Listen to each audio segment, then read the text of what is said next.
So this particular example comes from number 10 on homework number 8 in calculus. We're being told that a bug is moving along a pathway that's modeled by the equation x squared. So y equals x squared. So the bug is moving along this path, and as it turns out, the distance from the origin is increasing at a rate of 2 centimeters per second in this particular example. So it's worth noting that the straight line distance from the origin to wherever the bug is, and the bug can be anywhere along this parabolic path, that distance is found by using essentially the Pythagorean equation with the x and the y coordinate. So I don't think there's any big surprise there. And we're going to make a note that the derivative of distance with respect to time is equal to 2 centimeters per minute. That's worth noting. Now, the first part of the question did ask us to find the equation that relates the distance to x and y, and so we've done that here. That's the square root of x squared plus y squared. And ultimately, the question is getting at basically the vector components of this bug's position. And it's common in some sort of physics interpretation to decide, well, yes, this bug is moving at a diagonal in a diagonal motion, which is important to recognize, but that diagonal motion is actually a combination of just two directions, the vector or the movement in the x direction and the vector or the movement in the y direction. And by the time this question's over, we learn the rate at which the bug is moving in the x direction and the rate at which the bug is moving in the y direction. And it's the combination of those two that essentially create the vector of movement. We learn a lot about this in our physics class next semester, and we also talked about this in trigonometry. So if you had me for trigonometry last year, we talked about vector components shortly before we went on remote instruction for the second half of the semester. But really, that's the heart of this question. That's what we're getting at here.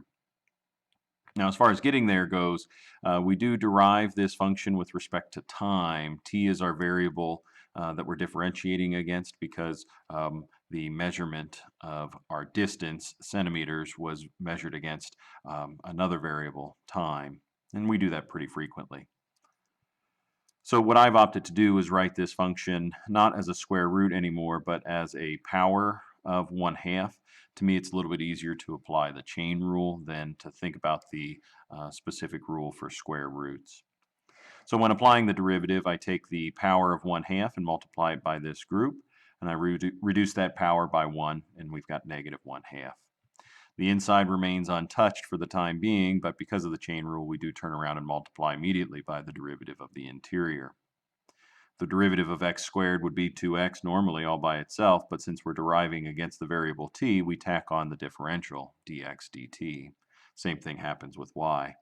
The derivative is 2y, but we also have to include the differential dy dt because we don't really know the rate at which y is changing with respect to t. Simplifying from here, I'm just rewriting this fraction, 1/2, times the quantity that's being raised to the negative 1/2 power back to a radical. So the 1/2 creates the radical, and the negative sign puts that radical in the denominator. So I now have this expression, which is the same as what we had here. And on the right-hand side, I didn't do anything different.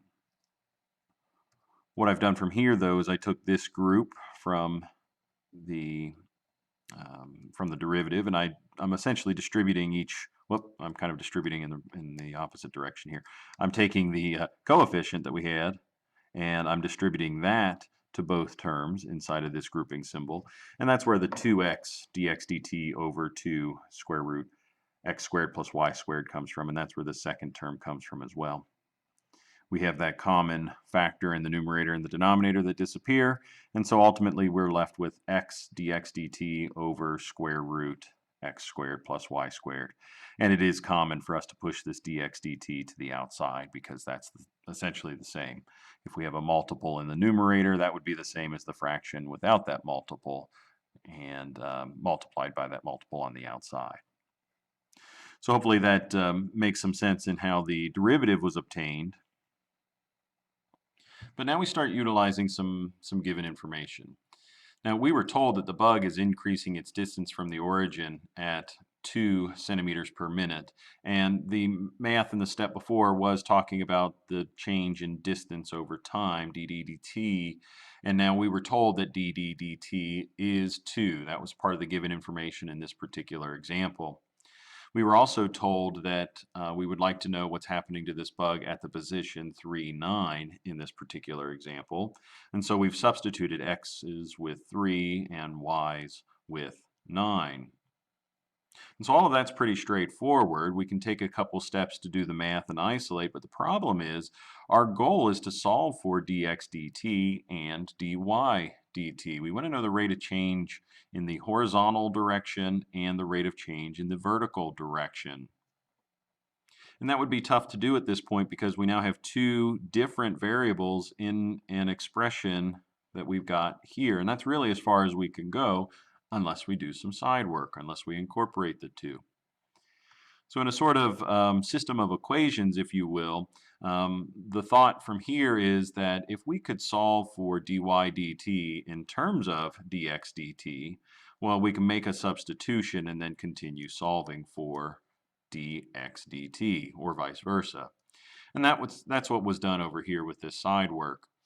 The original equation for the position of that bug was y equals x squared, and if we derive that equation rather than the distance equation, but if we derive the position equation with respect to time, we end up with another dy dt and another dx dt.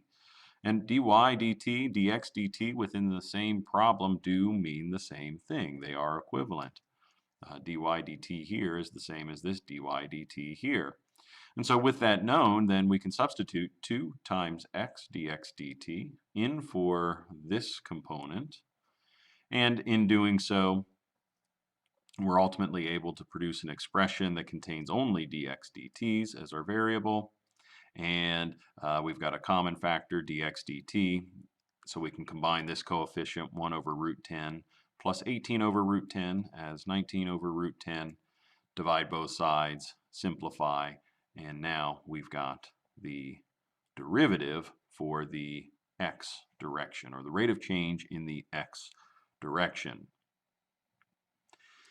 With the dx dt value known, we can again use the substitution method. We'll substitute dx dt into the equation that we had for dy dt. So dy dt is simply 2x times dx dt, and we have 2 times our x value times dx dt.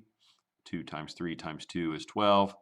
12 radical 10 over 19 centimeters per minute in the y direction. And I may have said centimeters per second. If I did, I meant, of course, centimeters per minute.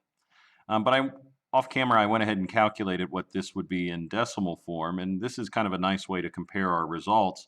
We know that kind of along this parabolic path at this particular moment at the coordinate 3, 9, the distance, this diagonal distance, is increasing at 2 centimeters per minute. And what that equates to is a vertical change, the change in vertical position of 1.9973 centimeters per minute, while the horizontal change is 0.3329 centimeters per minute. And knowing, again, these vector components, vector y for the vertical position and vector x in this horizontal position, knowing those vector components, we can do additional math, perhaps about forces or other motion analysis. It's not always beneficial to know the motion in the diagonal direction, but instead knowing the components themselves, we can perform more analysis from there. So hopefully that helps a little bit. I know there were some questions on the math as well as the interpretation of the results, and so I'll just leave this here for you to reference. Thanks for watching.